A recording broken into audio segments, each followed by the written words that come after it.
Ova ideja općenito je fantastična, originalna i u svakom slučaju je treba podržati. Prvenstveno to nije samo davanje novca u dobrotvorne svrhe, mislim da je to čak i davanje novca za svoj vlastiti rast, bih rekao, jer na ovakvom druženju upoznate puno drugih ljudi i različitih ljudi, možete naučiti mnogo, a na kraju krajeva sklopite i mnoga nova prijateljstva.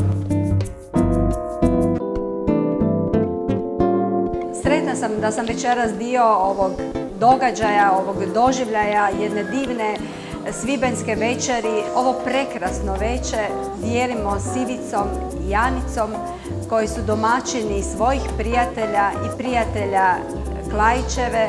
Došli su večeras zajedno provesti jedno večer, čija će donacija biti usmjerena prema Klinici za dječje bolesti Zagreb, prema potrebama izgradnje operacijske dvorane za hitni kirurški prijem.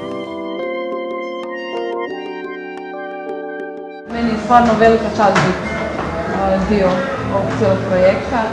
Čim sam čula za njega sam se priključila. Mislim da ne može biti bolje spojiti ugodno s korisnim. I mislim da su djeca ta koja su nezaštićena i da njima stvarno treba svaka pažnja i moguća pomoć.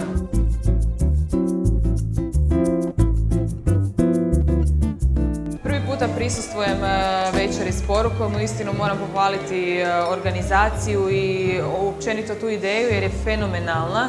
Mislim da takvih projekata treba biti što više, spaja se ugodno s korisnim. Moram pohvaliti i naše domaćine večeras, Ivicu i Janicu, naše proslavljene sportaše i olimpijice.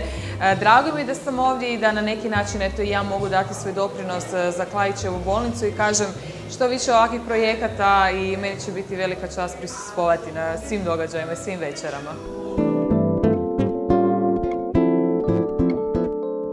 Večera je bila super, jednostavno organizirana i lijepa je akcija da i u ovim trenucima i vremenima zapravo kad imaju jedan i drugi malo vremena i kad su izvan skijeških staza da mogu i stignu misliti na takve nekakve stvari, plemenite stvari kao što je pomoć u ovom slučaju klincima u Klaićevoj bolnici.